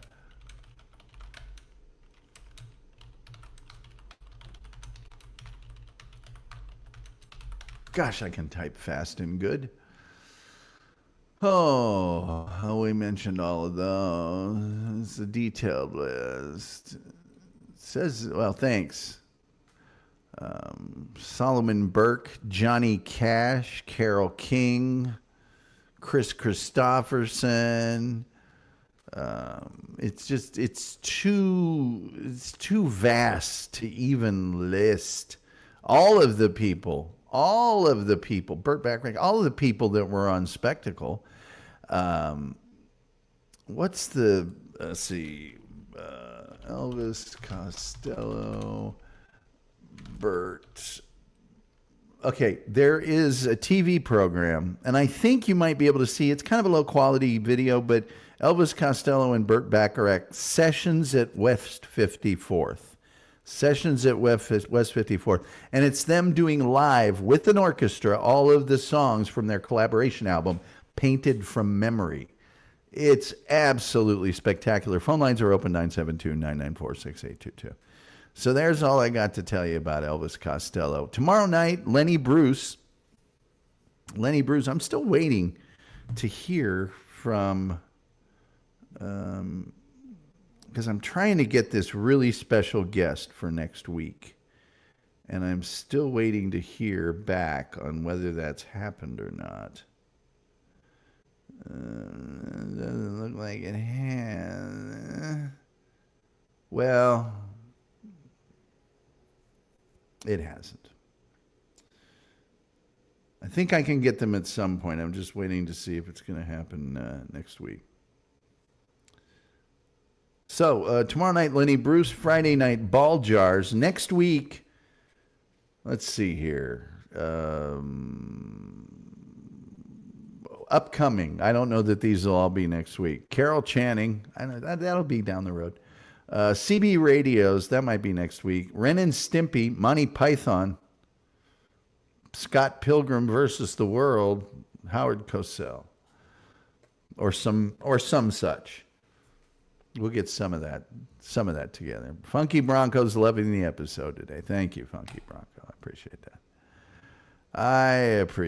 that. Let me let's see.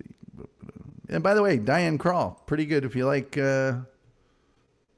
torch music. What I call torch music, it's probably not a great way of putting it, but I've got. I bet you I can find it right now. I'll bet you anything. I bet you it's over there. It's right over there. I bet you it's right over there. Hold on a second. Let me do this. And that. Let me see if it's over here. Let's just see if it's over here somewhere. Yep.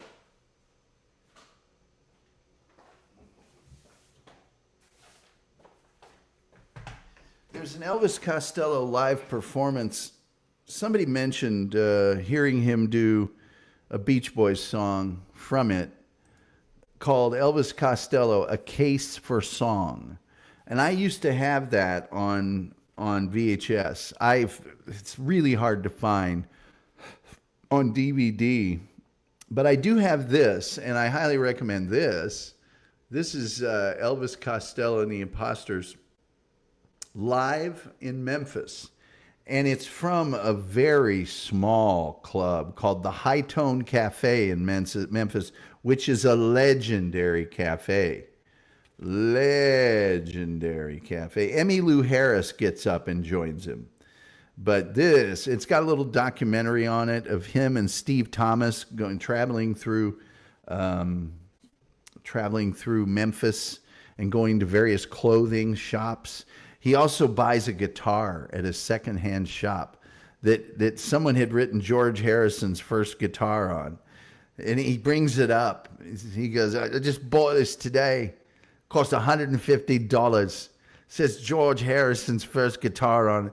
It's not good for anything but this. And he just starts just playing it so hard and well. And so that was pretty cool.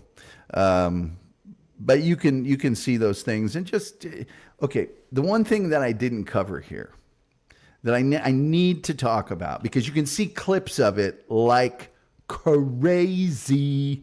Let's see here.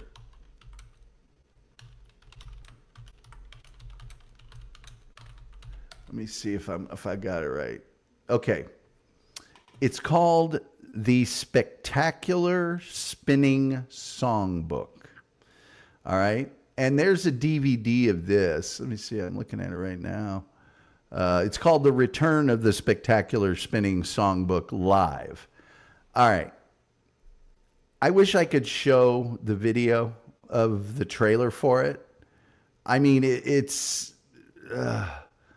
but it's got licensed music underneath it. I just think that trailers, you ought to be able to play trailers, you know, because they've said, you know, we're doing this as a promotional device. So they should really allow it to be played anywhere. But that's just me. And Elvis Costello on that Memphis documentary, he's like, you know, people buy the song, let them do what they want with it. You know, because there was all this copyright issues at the time. He said, they buy the song, let them do what they want. Make a copy for somebody. They bought it, you know. But the Amazing Spinning Songbook, there's like a 30-foot high wheel with like I don't know how many songs on it. It's got to be 50 in any way. I know one time somebody told me there were 100.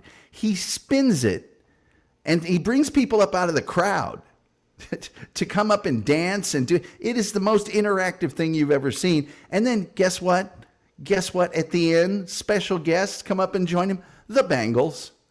Oh yeah, yeah. So anyway, big. It's and you can get it. It's on DVD. Costs you $25. It's worth it. It's 2 hours long. I highly recommend it. And he's done the Spectacular Spinning Songbook on tour several times. So check that out. It's freaking amazing. You know what? Hold on here. I don't think I want to do it this way. I bet you I could play it without the... I wonder if I can play it without the music. Because even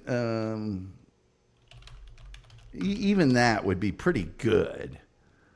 Be pretty good. Just to show you. I don't want to get in any trouble, though, you know? I just don't like to be in trouble. I've always been very good at avoiding trouble. Let's see.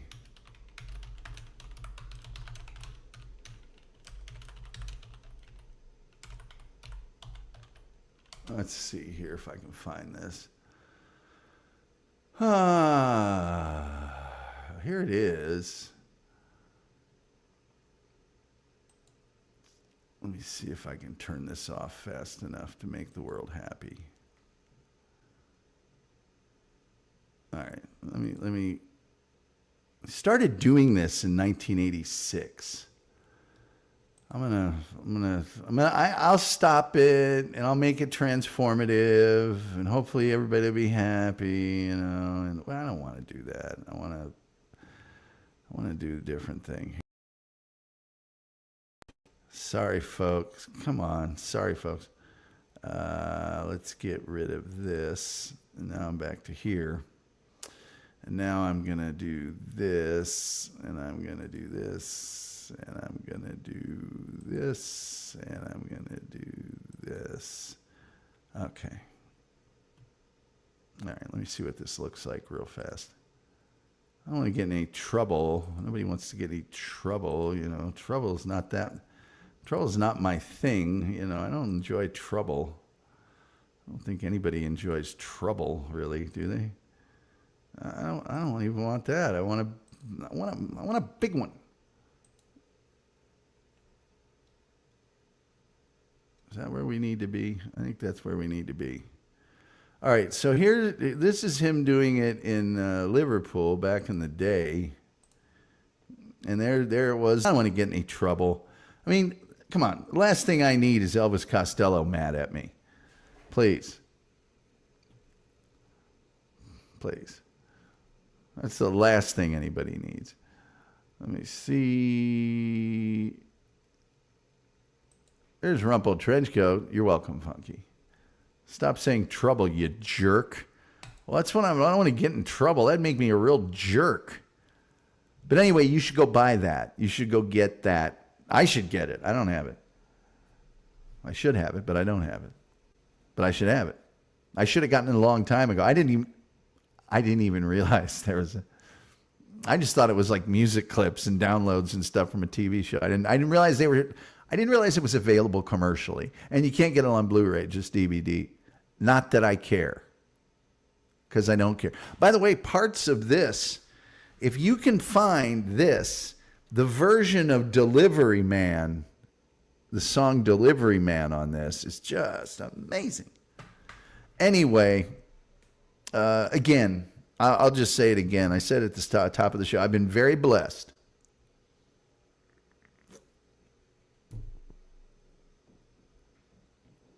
A lot of artists, they're popular for a little while, and then they either stop really doing stuff or at least stop doing new stuff.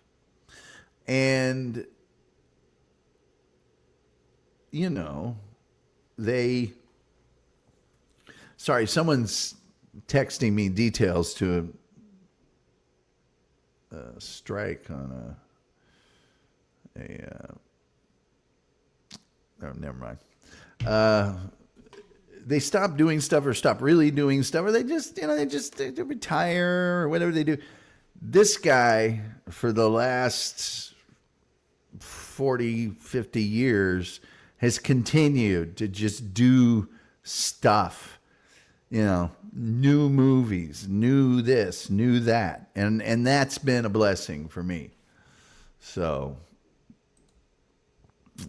we got Trouble right here in River City. That's Trouble with a T, and that rhymes with P, and that stands for pool. Yeah. Better turn this up. I don't know why it keeps doing this. Well, I'm going to worry about it after May the 5th. I don't have to worry about it after Cinco de Mayo. It's not going to be a problem anymore. You're such a jerk. I know I'm just being a jerk. I need to get dinged for a week just because I showed the Spectacular Spinning Songbook. Who else does that? Nobody. Just spin it. We'll play it. Go ahead. Spin it. Give it a spin.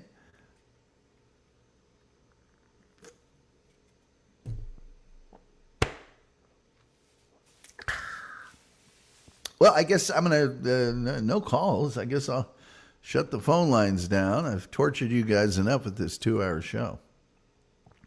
That's my little tribute to Elvis Costello. If you didn't know anything about him, or you thought you knew something about him, or whatever, but again, go to this right here. You will be able to see, you'll be able to see the, here, I'll find it for you. I'll find it for you real quick, because I think you might like it. You might not. You might hate it.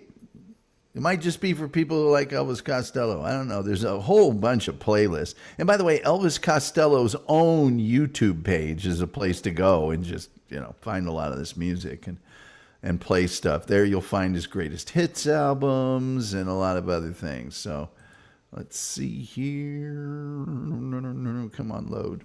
Okay, so Costello, Nieve, naive, not the real spelling of naive, just Nieve, and then live. Let me see what I got here. Let me see what I got here for you.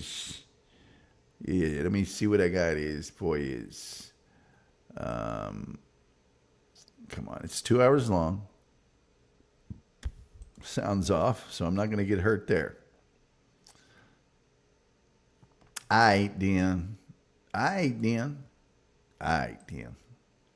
right. So you type in Costello, Naive, Live. I'm going to go ahead and put the link in the thing with the stuff.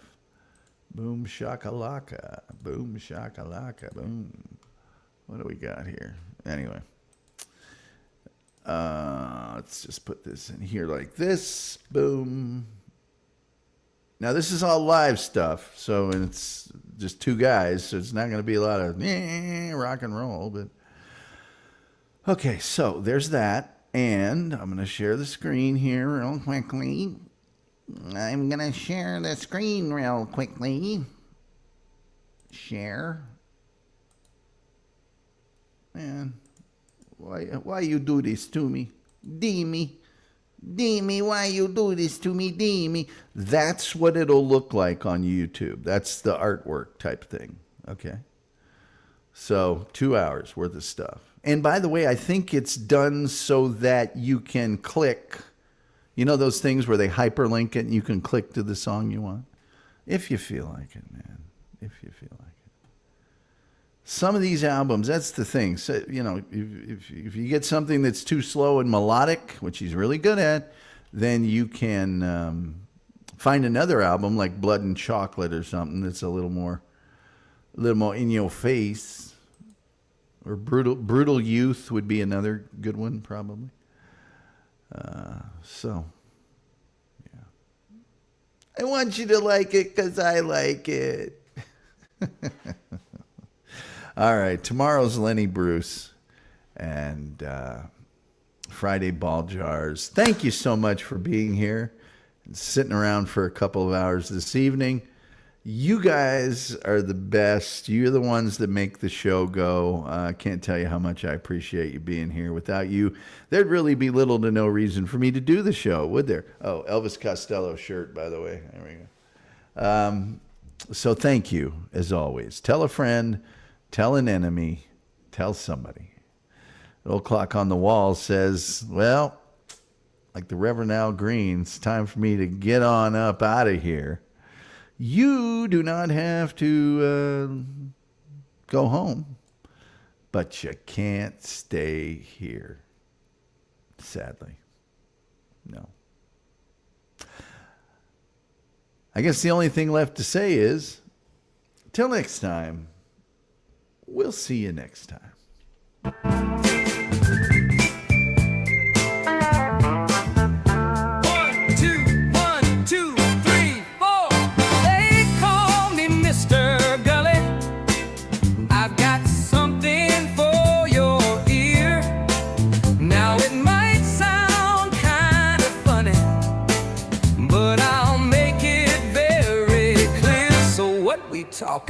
We're talking about spiders, and we're talking about pervitin, and we're talking about Bigfoot.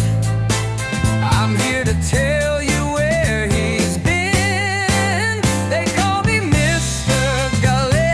I'm here to save the day. They call me Mr. Gulley, and I'm gonna lead the way. They call me Mr. Gulley. I'm here to save the day. They call me Mr. Gulley, and I'm gonna lead the way.